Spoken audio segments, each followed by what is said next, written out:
Good morning. Welcome, both of you. I'm really honored to have both Bjorn Farrugia and David Kramer. They're both good friends of mine and great agents based in Beverly Hills and Los Angeles. Welcome, both of you. Thank you. Thank you. Yeah, a little bit about me. I'm Justin Fichelson, first off, co-founder and CEO of Avenue 8. And we are joined with Bjorn Farrugia. Bjorn is one of the biggest agents in Los Angeles, Beverly Hills, Santa Monica. He holds the highest unit volume for sales for the last 3 years in a row, the record at Hilton Hyland, which means he's doing a ton of luxury deals each year. Specializes in Beverly Hills, Bel Air, Pacific Palisades, Malibu, Brentwood, Santa Monica, Hollywood Hills, West Hollywood, and the greater area. He is results-oriented, direct, honest, effective, and efficient in valuing properties. He's been featured in the Wall Street Journal, Forbes, The Hollywood Reporter, and Los Angeles Times. Now on to David Kramer. Mr. Kramer is one of the biggest agents in the country. He represented the buyer of the Spelling $55 million. He's listed as the top 20 agent by The Real Deal. And is, well, both of you are all around great guys. So glad to have you here. I'll start out with a first obvious question. How have things changed and been affected by shelter in place, the COVID situation, and everything going on in the real estate market? Bjorn, David, go for it. You want me to go or you want to go? Yeah, whichever I go. Bjorn. I just want to say ditto. Okay. First, I would like to say, good morning to everyone. Thank you, Justin, for having David and I. David and I have done a few deals. We've both had Hilton and Hyland, really great company, and I love it dearly. Regarding your question, Justin, I think in LA, normally there's probably 60 to 100 listings that come out in the market, generally in an everyday kind of real estate day. During COVID, there's been between 10 and 20. Definitely less. Only real sellers were putting properties on the market. Over the past, I would say month, 45 days, there's been a lot more properties coming on the market, 47, 57, 37. I think there's definitely been some pause, reservation, apprehension. People don't know what the future holds, but there's also a lot of pepped up demand, a lot of money on the sidelines, and really, really low interest rates. So, over the last 45 days, 30 days, we've been really doing a lot of deals and really kind of getting real sellers in getting their home sold and, finding buyer deals. There are deals out there. A lot of buyer deals. Like there's only going to be more deals, in my opinion. Things are trending in that way. But if you want to sell, I think now's a really good time. Hopefully that answers your question. I know, that's perfect. What are you seeing, David? Well, I'll just go back to kind of the beginning of COVID where literally we saw just a stop. Nobody knew what to do. We didn't know if we could show, could we be outside, effectively stay in place orders. And we slogged through. We had the right to continue deals. So I knew we could do that. And so we kind of slogged through things, and it was just this odd freeze. Like it was, completely quiet. And then I don't know, Bjorn, what you're seeing, but it's like all of a sudden there was this wave of people realizing, yeah, this is going to be our home now for the next few years, or we may not go on vacation. And all of a sudden we need a nicer place to live. Yeah. We had people pulling their homes off the market during the beginning of it. And then all of a sudden we're getting calls saying, will they still sell? And making deals, and it's now, and I spoke to you before this call, you said that you're seeing the same thing. It's like really, really busy. So yeah, it's a weird time out there because it's, with everything going on in the world, the real estate market, particularly the luxury market, is it's very busy. And I think it is because people are not going to be traveling this summer like they normally are. And people are realizing I need a good home office. I want a gym. I want more space.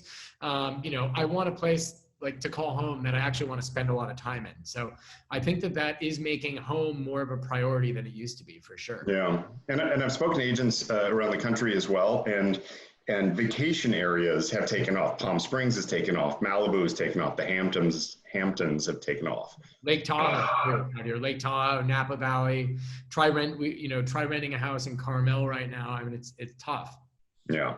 I heard a lot of money, a lot of tech money's been buying a lot of stuff in Montecito, Santa Barbara. I have a client in Santa Monica that He goes to San Isidro in the hotel there every weekend. He's trying to buy a house in San Montecito for like maybe 8 to 15 million. And he said a lot of properties are getting bought sight unseen, just a lot of tech money. They have a lot of, it's kind of paid funny money. Maybe they earn it differently. And I feel, you know, they want their family to be safe and they want ground and they want acreage and space. And I think more than ever at this time, family is the most important, friends and the health and well-being of our community.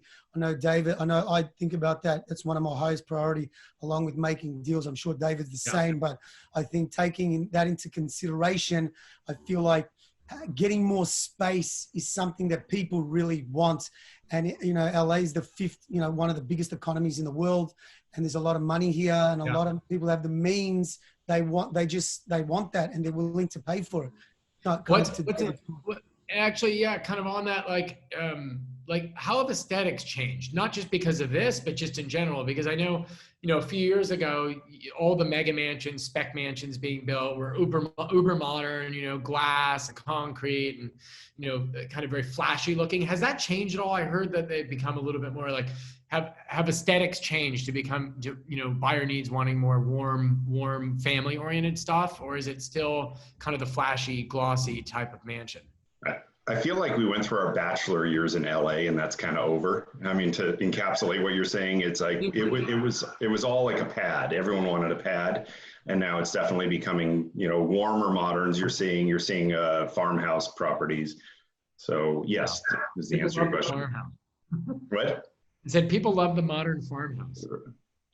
I think the modern farmhouse, like a Howard back end, is beautiful.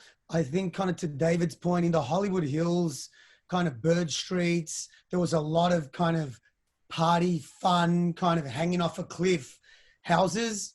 And I think it's getting less. I think that's a phase. I don't know, David, if you agree with that, but I think even the farmhouses, I saw a great farmhouse yesterday in Brentwood, and I just felt like that probably has a lifespan. You know, I feel like if you can buy something more traditional or Spanish, they're very timeless in my opinion, and they'll always stay in time. I mean, David, would you agree with that? Yeah. Yeah. I mean, we're definitely in the, you know, the Howard back in Napa Valley is kind of, you know, keywords we're starting to hear as well. But yeah, to get a clean traditional, I think you can't really tell when they're built. We're listing one that's 12 years old. And it was out of the architect was out of New York, and it looks new, and it's pretty amazing. And I think that is something, you know, when you can pick what year a house was built by looking at it, it's kind of.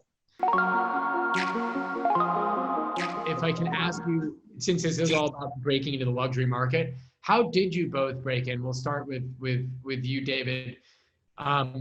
You know, obviously every agent wants to break into that uber luxury market, and both of you have done a really amazing, like a phenomenal job at it. I mean, you know, Bjorn probably sells like 100 deals a year. You're doing massive deals. You just listed something for like 90 or 100 million dollars.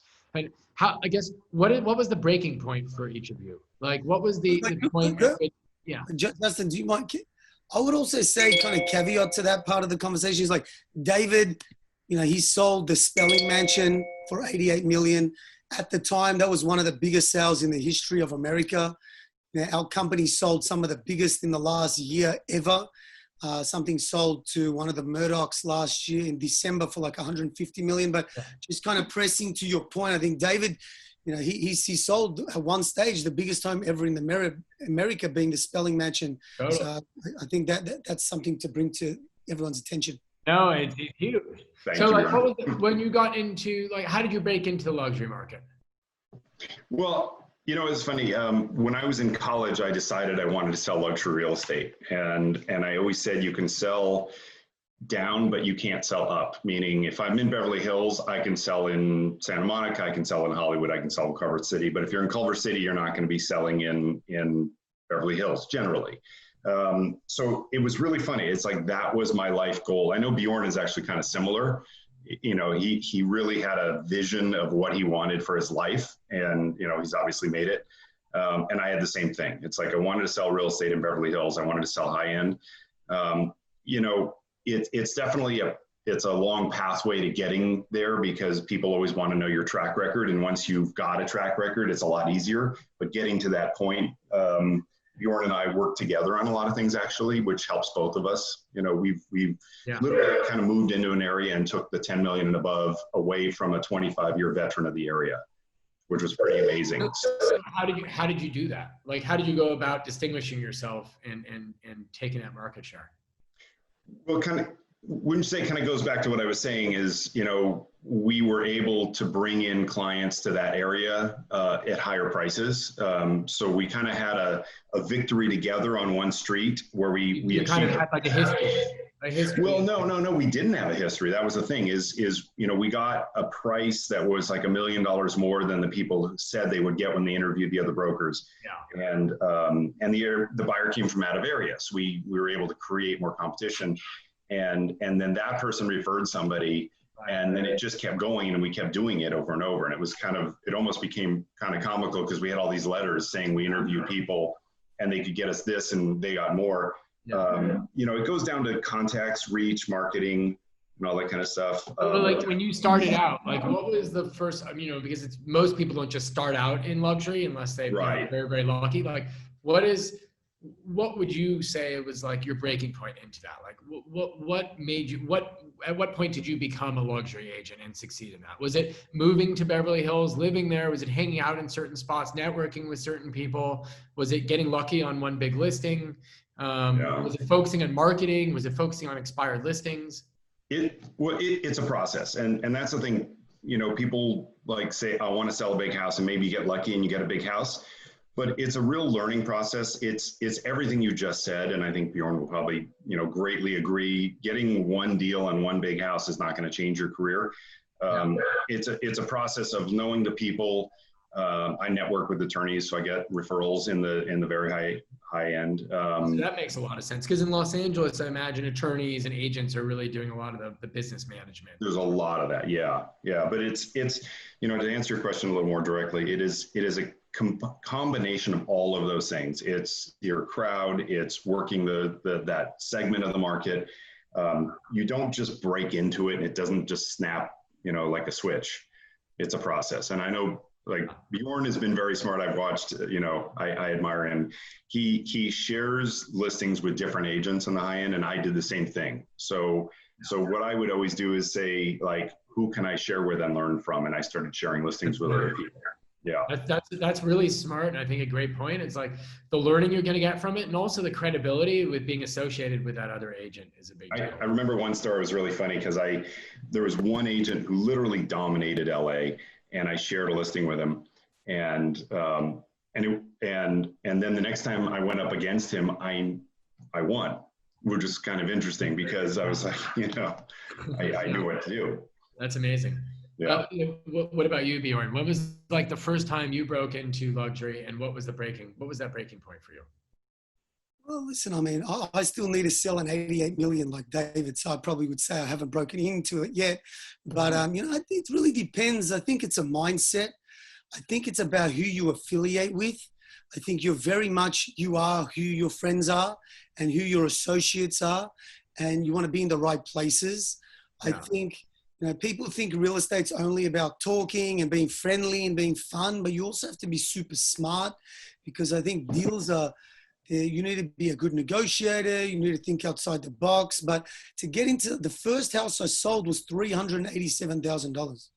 One of the second deals I did was a $226,000 deal. It was a short sale in Reseda. I made $2,700. So like, I mean, that's like, it took me 6 months to make. How did you leave that realm to doing luxury? Like what did you do? How did you shift your focus, and where did you put your focus? It's a good question. You know, I don't know. I think it's about blanketing.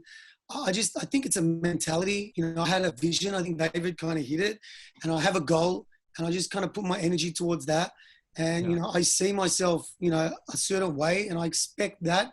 I keep myself really accountable to that. But I think it's about being around the right people and going to the right places and being able to talk when you're with those people. I also feel knowing the market is powerful. Yeah. And once you get around those people, you may, because everyone knows 3 to 5 agents, everyone, everyone knows lots of agents, but it's about having value, differentiator, and being kind of, what's your value proposition against the competition. I think David and I joined forces on a lot of deals, and I think we together are a really potent combination because we're like yin and yang, and like I've got a lot of hair and he has none. So it's very like, but he's very much like, he's kind of like a broker, and he's like an attorney, and he's very measured and poised and calm. Tear me down, build me up, man. but also, I mean, there's some things maybe that I have that maybe, are different for him. So I feel like we got into the market that we were trying to do because we saw an opportunity, but in getting in those higher end clients, I think it's just about kind of believing in yourself and just being relentless about being in that space and giving yourself opportunities to get in front of the right people, in my opinion. I think also you bring up a great point, which is that especially now where, listings are immediately online on like a million different sources, you have to show value. So you can't just say, I'm a real estate agent, hire me. Everybody knows a real estate agent. That's not showing value. Why should they hire you? So, if you want to distinguish yourself, like provide value to someone. You know the market, you know the neighbors, you know how much the neighbors' houses sold for. You know what the best streets are in Santa Monica or Beverly Hills. Give them value that they're not going to get on their own. And then they have a reason to hire you, because they shouldn't hire you just because they're friends with you. So I think value, showing value and providing value is key. I agree. I think as the market changes, and I think David, we always have nice little powwows, but I think as the market changes, for people that do a lot of deals, they're going to get more deals, because there's 6,000 agents in LA. 90% of them don't make a lot of money. And I think everyone has their uncle, auntie, friend that tries to sell their house. If the market changes and subsides, they want someone that's going to get it done. And because they can't afford for the market to kind of, as it goes down, you wait 6 months with an agent, that could be very expensive. So I think there could be good opportunities there, and like knowledge will be powerful, in my opinion, for sure. And then, so for both of you, when you go into a listing appointment and you've got like 5 other top agents who are also showing value, or some of them are showing value as well, how do you distinguish yourself amongst that? Like when you're going in there, what are you going to show them that they're not going to, so that you win the listing? Well, just in a broad sense. Right. To build on what Bjorn said, first of all, I think never tear down the people you're up against. I see that all the time, and I just think that's such a mistake. I think you have to accentuate what you do positively and what where you can in fact bring value. Bjorn and I now have a track record of doing that in a specific area. So we actually got a lot of reference letters, and they said exactly that. Because of Bjorn and David, we got more money. So again, getting back to track record, a track record like that is definitely very helpful. And if you don't have it, you need to figure out what your, I took a class years ago, and they said, like, what is your benefit to the seller? Forget you for a second. Like, what is your benefit? And I think you need to figure out what your benefit is. Like, what do you do differently? We study the other agents constantly. Absolutely. It's a battle. It's very competitive. We're warriors. So you need to know what your competition's doing and how can you do better. And, you always have to be learning. Like right now, it's a very different time. And, so you have to switch gears, and you have to be flexible and open. You can't do what you've been doing 2 years ago, because you will be out of business in 2 years. Yep. I firmly believe that. I think that's totally true. The business has changed so much now, and the whole landscape. I think, if agents don't adapt to it, I think what's going to happen is the agent landscape is going to be transformed. And I think a lot of agents, especially the agents who got business from open houses, right. I don't know what they're going to do now. It's a tough landscape out there. So just change. And to get back to something you said, it was really interesting. You said like your family and friends, may not hire you. I think they will not hire you unless you can show value. I think people are very clear. They want the best representation, the most money. And if you don't go in with that service-oriented goal, you're just not going to get hired. And by the way, I get, like I'm sure you both do as well, a ton of emails. I would love to be, your title person, or I'd love to be your lender, or I'd love to, like, just offering your service is not showing value. Like, Right. what are you going to do that's going to make the transaction smoother for me? And then I'll switch, because if you show the value that distinguishes you, everybody would do that. So I think it's the same thing Right. as an agent, a listing appointment. That makes a lot of sense. What about you, Bjorn? What was the question exactly again? Can you? So like, how do you distinguish yourself when you're going to a listing appointment and it's super competitive and 5 other top agents are going in there? Why are they hiring Bjorn? I think what number you go in line is important. I think that's important when you're going up for the listing, knowing that's valuable. I think, In what way? well, because I mean, if you go first and someone goes last, the first person will probably be forgotten about because they're just attrition, just too much information. And it's a little bit of that, I think. I don't know, maybe David can speak to that. I think we would never, we're gentlemen. We don't lie, cheat, steal. We do things on the up and up. We never throw anyone under the bus. Everyone has their own style. I think it's about connecting with them. And I definitely feel like it's about showing value of how you can beat the market average. Anyone can list a house. Anyone can take a photo. That's easy. If you want to get a discount broker and get 1% or 0.5%, great. Do it. We don't do that. If you want to beat the market, get the most money, that's what we do. We've done it time and time again. We're happy to give you referrals from what we've done. I think this is, like David said, I think it's about providing a service. Hilton and Hyland, we're offering a white glove full service as part of what we do. We're there always. You need a tile guy. You need a mover. I think at the end of the day, it's all about the agent. So like, you could be at Hilton Hyland and be doing not doing a lot of business. I mean, let's be realistic. Ultimately, you're providing these services. People go to you for you. Yeah, exactly. The brand can help you and accentuate you. Depends where you're going. They're going for you. Like, you have your own brand. You're Bjorn. People go to you because you're Bjorn. Just like they're going to David because he's the Kramer. He's the Kramer. That's right. I think he knows. 1 minute. Yeah, he's the Kramer. That's for sure. But also, I think it depends on what price point you're working on as well. I think that's an important part in the marketplace. That can be another conversation. Sure. But I agree. And what industries are driving where the buyers coming from for these 10, 20 plus $1 million places? Because I assume they're probably, especially the 20 million plus, probably not mainly entertainment, but maybe they are. I'm seeing entertainment, tech, banking, a lot of banking, a lot of hedge funds and financials. Those are hedge fund based financial people, like based in Los Angeles or second home? Yeah, I mean, we're definitely seeing some people out of New York and San Francisco as well. Silicon Valley. I don't know, where are you seeing people from, Bjorn? I think all those places that David spoke to, I agree, that's noted. I feel there's a lot of, per our previous conversation, Justin, there's a lot of people that have a lot of net wealth in LA. There's a lot of people from New York and San Francisco, tech money. SF it's dense. And New York is even more dense than SF.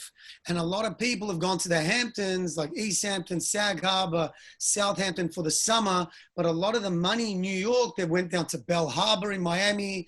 They're trying to get more space. I just did a deal in Malibu for like $80,000 a month for 2 months for the summer. Some guy flew out on his jet because he didn't want to be on Park Avenue because he's people want space. And if you have a lot of the means, like kind of financially, hedge fund guys, entertainment guys, tech guys that have the means, you want space for your family and friends, that you're going to be safe. And I'm seeing like Malibu has a lot of space.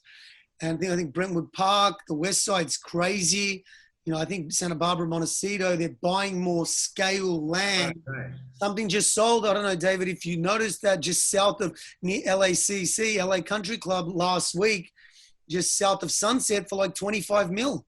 And the agent double-ended it. It was on like 4 acres. I mean, there's been huge sales during the last 2-3 months because I think people that have a lot of money, I have a client in Santa Monica, they have like a $5 million house and they want to buy a $20 million house. I know David has a few of those clients as well. They want scale and space. They don't want anyone next to them. They want their kids to run around safe, in peace. If you have the means, if you have like 100 to 500 million plus, they don't care about like 5, 10, 20 million. They want scale, in my opinion. David? That makes sense.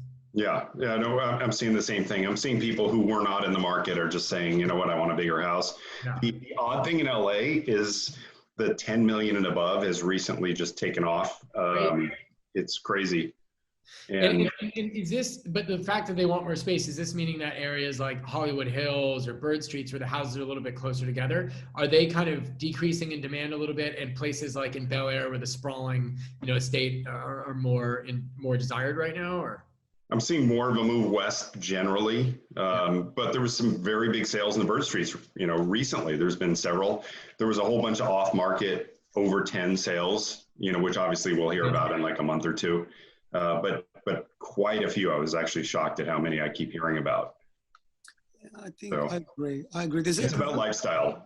Yeah, I agree. There's a lot of people that have traded, that have sold during off the market here in LA. And I feel, I've been feeling for the past 6 months to a year, people are kind of, Bird Streets are getting calmer. I think they're asking big numbers for per square foot price, 2,000-3,000 square feet. Things are selling. But west side, west of the 405, more land, beach, communities, more scale. I think that's a little hotter right now, in my opinion. What do you both think about like the team structure? I know you both have teams. Like, do you want to have bigger teams? Do you like having a medium-sized team or a smaller team? Like in terms of succeeding in that competitive world there, do you think it's necessary? I think it's necessary. I think it's becoming more necessary. I mean, the one thing is, we've been talking about the concentration of income in the agent world, where you're getting people who are more likely to, hire an experienced agent. I think you're going to see that trend continue. From our aspect, we're able to pool our marketing resources, so we come in very strong when we're up for a listing, and I know Bjorn does. The two of us like walk in and just there's papers everywhere and magazines and stuff. So for us, the marketing has increased heavily, and for me to do that on my own, I just don't know that I could. And then it allows us to cover different areas and do a lot at the same time. I know one thing that you both do have in common, and I think that all top agents do, like, it's hard work. Like, it's not like you get lucky because you have a rich friend and they give you their house. That generally doesn't happen very much. It's hard work. I mean, I was talking to Bjorn at like midnight last night and he was still working. So, I know you're the same. Like, it's a 7-day a week, 24 hours. It's not 9 to 5. And if, the harder you work, the great thing with, I think, this business is the harder you work, the more you'll see the results. You will directly see the results from hard work. Yeah. You want to put in the time and effort, you're going to see the results. Well, and if I could just comment, the funny thing is, like, right now, and I don't know if you're both experiencing this, but a lot of times you reach out to agents right now and they're just not getting back to you quickly, and they're not, not concentrating as much on the business because they say there's not as much happening. But I think it's the other way around. You have to concentrate on the business, and you got to put in at least your 9 to 5. You just have to treat it like a business. It's really not a 9 to 5 business. I mean, no, but I'm saying it's like, you talk to people on our vacation for 3 days and I'm going here and I'm saying, you need to work and hustle. I think, speaking to David's point, I think, it's real estate's not a job. It's kind of a lifestyle. It's kind of an addiction. The people that do it at the top level, like Hilton and Hyland has out of the top 20 agents at Hilton and Hyland, we have 12. Like, the first agent and second agent at Hilton and Hyland are second and third in the country. I think David and I are like 5th and 6th, right there-ish, around that area. I'm not saying that to boast in any way because I always feel like I'm last, but I feel, you got to work. You got to live, breathe, sleep, eat, dream, inhale, exhale, blink. It's got to be all about it. And, you can't just switch off, I think, like David mentioned, because if you're sitting on your hands waiting for things to happen and the COVID's coming round 2 and it's not going to work, you're going to get decimated. For sure. Because you have people like, you know, a lot of agents that are aggressively hunting, and there's deals out there for sure. In my opinion. Well, what would you say is the biggest change you've seen in the industry, just in general, like in the real estate industry, in terms of how business is done, how agent structure is different, you know, all of that since you've started in the industry, because you've both been in it for quite a while. Well, I've been in the longest. Are you trying to give David a compliment?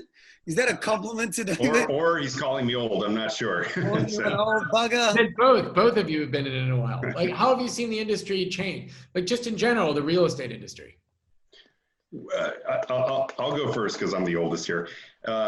When I got in the business, it was always a second career for everybody. This was not a primary career, and you didn't have, you know, necessarily the best and the brightest in the business. And it is now fierce. You've got just the best and the brightest, smartest people. They know it's a business. They go into it as a business. So that's the biggest thing I've seen since I first started. And I actually went into it directly from college, and I studied in college to become a real estate agent, and it was unheard of at the time. And now you've got people who are absolutely, you know, dying to go into real estate from college. So that's the biggest thing I've seen, is it's become a serious competitive business. So I think in many ways, I think the TV shows have kind of driven that. You know, it's become a lot popular culture, and I think now people are like, oh, I want to be like so and so, and I want to be a real estate agent. So actually, I think from that perspective, it has been really good in the industry. But I think you're right; it's also brought a level of competition to the industry that wasn't there, you know, on the same level before. Which I love. Yeah. Yeah. Totally. We definitely weeds out, and, you know, you have just the top is going to be left, more or less. What do you think about it? I think I agree. I mean, it's a competitive business. You're kind of competing against other people. You're kind of competing against yourself to be better. I think it's a little bit of that. I played tennis, came here on a scholarship, so I've kind of got that competitive part of it. I think the business has changed. Like right now in COVID, like there's no paper, zero. We can't even give out flyers, brochures. We give nothing. So we're not even allowed to, in our office, give flyers and brochures, which is totally different. You know, everyone, when there's a lot of money to be made, like tech, everyone's like, I want to be in tech. I want to make a lot of money. I want to do real estate. They go in it, and then they realize this shit is kind of hard. Yeah. It's hard. That's why most agents don't make it. And most agents are super short-sighted as well. And I feel like what I did when I started was I tried to like speak to a lot of people like David and kind of understand how they did it and how they make it. And I think aligning yourself with a team at the start to learn if you want to start real estate is really smart. You know, I don't take a lot of people on my team. I only want the right people. I don't want a massive team. But I think learning from people, like I've learned so much, I think, you know, from David. I think we've taught each other a lot of things, but, you know, I feel lucky I've had the opportunity to work with different people's styles. And I think that's really smart when you're getting into real estate. You can make a lot of money, but you need to go to war every day. Yeah, it's not fun. You're not sitting in Mallorca on the beach drinking every day like Justin Fichelson does a lot. But you got to work. I've never been to Mallorca. Sorry? I've never been to Mallorca. He's in Greece now, though, Bjorn. Don't be so, you know, hard on him. El San Pietro, Capri. I love it. All my favorite places.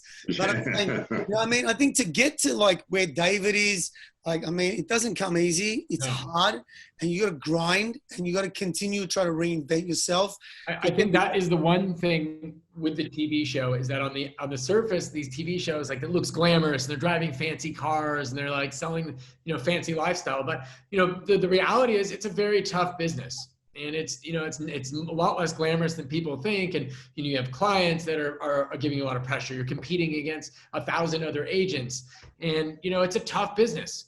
But definitely hard work. As I said, I know you both work pretty much 7 days a week. And, you know, that's why you're at the top of your game. In terms of the change, for me, I feel like it's kind of like fun. Because if you don't make it fun, you'll jump off a bridge. Because it's hard. It's hard. And yes, you can make money, but you also can get exposed. You can get in litigation. People are very litigious in LA.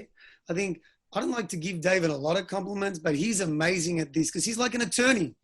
Like, you know, and I mean, you're good at drinking margaritas in San Tropez, Justin, but Justin's like, you know, David, like an attorney. And I think that's really powerful how you negotiate. And I mean, if you go getting the deal with the wrong person, it could be deadly. Totally. And very expensive.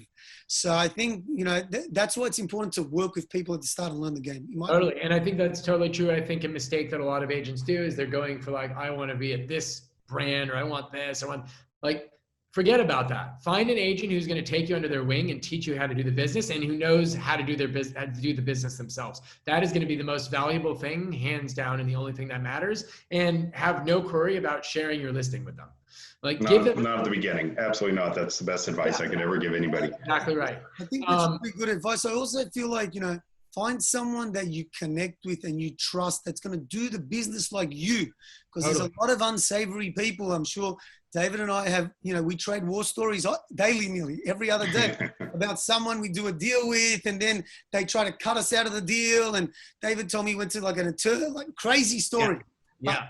And karma always comes back. I'm all about that. Always. You know, it's all about putting good energy out there. And I feel like, you know, finding the right person's key.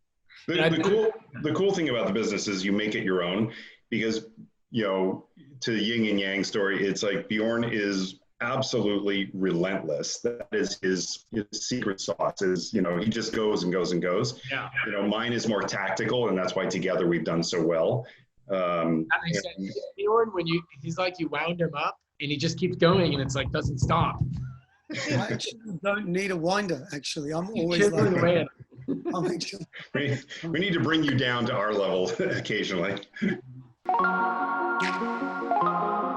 I think in terms of like change in the real estate industry, I think it's absolutely true. I think it's been happening for a while, and you hear about these big companies, traditional brokerages laying off people and having issues now. So I think the shelter in place and COVID and everything going on has really accelerated the change. So like you said, now there's no caravan, you know, brokers tour happening. There's no open houses. There's no paper, you know, in terms of brochures right now, because you can't have them. And I think everything is really, agents and the industry are really adopting to this virtual world of, you know, we're going to look online.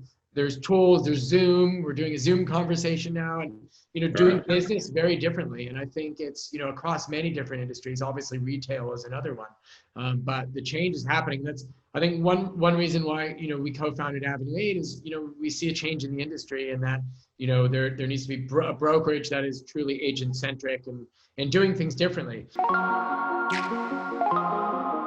Just to wrap it up, because I know you guys are both super busy, we're just gonna ask a couple lighter questions here. The coolest listing each of you have ever sold. I'm guessing it's a Spelling Manor for you. Yeah. That pretty much was it. Yeah, and you just listed one that's like 100 million, I think, right? We just listed one in Bel Air that's $100 million. That is one of the most unique properties I've ever seen. When he went into the thought process of building this house, he wanted to build a resort, basically. And that's what they've done, is they built a resort and house. It's 4 stories, and each floor represents a different purpose. Like there's the sleeping, there's the entertaining, and the very bottom is like a spa, an indoor pool, and everything else. There's a basketball court, there's a music room, there's room for a bowling alley. He left it kind of as a flex space, you know, theater, of course, and gym and everything else. So it literally is a resort and a house, and it's just fascinating. I imagine that's really desirable now. I mean, people are stuck at home, and, you know, they're not traveling as much. Probably exactly what people want. The interesting thing, and just to kind of go back, is we're getting emails and calls from people around the world. They, you know, the hard part is they're having trouble coming here, but like they're saying, we're coming as soon as we can get on a plane and come out there to see this property. And they're verified. I mean, we've got some great people. So yeah, that's my uniquest listing right now. That's huge. Bjorn, most coolest listing. And by the way, it doesn't have to be just price point. It could just be a house that you really loved. I got a cool house right now. It's kind of like a mid-century. It's done by Harry Gensner. It's in Brentwood. It's kind of floating in the hills. It's a glass house. That's one of my favorite mid-century houses. I really like that house. It's unique. It's got great views, deck, pool. I have a really good listing coming out, which is probably one of my favorite.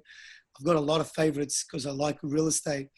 I don't know. It's kind of like a James Peirce modern Balinese house, super private on a 22,000 square foot lot, very inside outside with a pool. Where is that? It's in Brentwood. Brentwood, nice. Yeah, it's coming up for like 13, 14 million, which is still getting that one ready.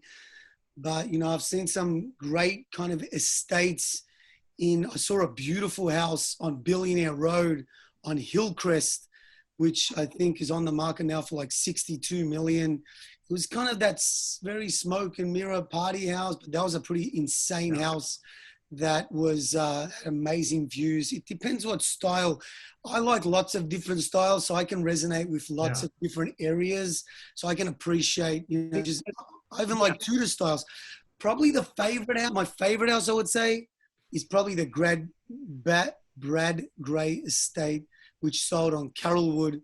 I went there for a party probably about a year and a half ago before Brad passed away. It recently sold for $70 million. It was done by my favorite architect, who's from, I think he's from San Francisco, Howard Backen. This beautiful, it was not a big house, 8,800 square foot house. It was on Frank Sinatra's old lot. Wow. They scraped the house. They bought it for 11 million, and they built this amazing kind of L-shaped, modern black farmhouse inside outside. Had an amazing gym. It's probably my favorite house that I've been into for sure. Yeah, it's an amazing thing with you guys down there in LA. You have these houses that are like, you know, I think one of the few places in the country we have all these houses that are selling for 80, 50, 100 million, you know, 150 million. I mean, it's insane. I think last year there were probably, I mean, correct me if I'm wrong, it's at least 3 listings in excess of 100 million. There was at least 3, yeah. That's amazing. And really a fairly new phenomenon. I mean, that didn't really happen, you know, 10 years ago. Not in this volume. We were just talking before that all of a sudden I'm seeing a ton of $20 million sales. It's just amazing. Yeah. Like we haven't seen this before. Insane. They're hard to get. There's not a lot of like 10 to 20, 30 millions. There's actually not that many to buy. There's a lot of people looking for them, in my opinion.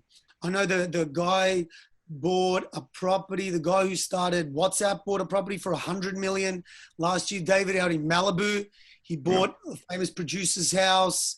An agent sold their house to the Edmonton Oilers for 120 million last year. Amazing. Spelling Mansion sold for like 120 million. David, he sold it for 88. There was a lot of massive sales over on, I think 3 to 5. Amazing down there. Okay, well, these are just quick questions. We'll wrap up. What favorite neighborhood in LA? We'll start with you. Just say the neighborhood. Neighborhood? Yeah. Oh God. I'm gonna go with Bel Air. I always love Bel Air. Perfect. It's a classic. Yeah. All right, Bjorn, favorite neighborhood. I don't know. I probably would say Bel Air. I like west of the 405, Brentwood, Santa Monica. They're some of my favorites. I see myself living in those places, so I love those for sure. The beach, nice. All right, favorite restaurant in LA. Oh my God. It doesn't have to be like a fancy experience.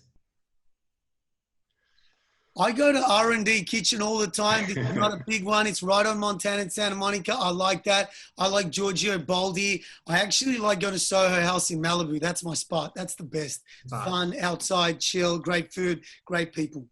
Yeah. I don't know. I mean, Nobu Malibu, same thing. Setting, great food, beautiful. I love the old place up in Malibu Hills. If you've ever been there, it's like a little saloon. It feels like you're, you know, going back in time. Cool. There's so many great places to eat in LA. I love those old school places in LA. Like, you know, there's Dan Tana's and those types of Right. Great. Yeah. Chiconi's is great. I think Chiconi's is great for drinks on Friday. Start the weekend off early. I think that's great. All right. Favorite place to vacation? My favorite place in the world is to go to the El San Pietro in Positano. I love that place. There's a tennis court there. It's the best tennis court I've ever played on in my life. I'm going to play on the Wimbledon center court. That's my next goal. But Positano is amazing. El San Pietro, you must go there. 100%. Yeah, I've seen that. It looks amazing. Beautiful. So for relaxation in California, I'm going to go with Santa Barbara, El Encanto. Just beautiful. Actually, Bjorn turned me on to that. Santa Barbara, San Francisco for old bars, do a bar crawl. Nice. Amazing. And then I actually love Sydney. I had the most amazing experience in Sydney years ago where we were in the countryside on a farm and then we stayed by the beach. So it was like farm and beach in one trip. It was amazing. People are amazing too there. Thank you, David. Thank you for that. Yeah. Now, one thing for Bjorn, at what point, because I know you were born in Bakersfield, at what point did you put on the fake Australian accent? Is that for business? You know what? I thought it would help me get some listings, but actually, it actually doesn't. You need to know what the hell you're talking about. And you need to understand them. That's the hard part. Totally. I love my country, Australia. I'm born and bred in Melbourne. Big part of my life, big part of what has made me me. You got to go there. I think David, he went there. It's amazing. Great people. Well, listen, I know you're super busy. I'm going to let you go, but thank you so much. Really honored to have both of you. You're both great friends of mine, great people, and both phenomenal agents. I'd say Thanks, two of the Justin. best in the country. So thanks again for joining, and have a great week. Yeah, you too. Great seeing you. Thank you again. Keep up the good work with Avenue 8 and appreciate it, mate. Yeah. Let us know if you need anything. Thanks. Cheers. All right. Have a good Bye-bye. one.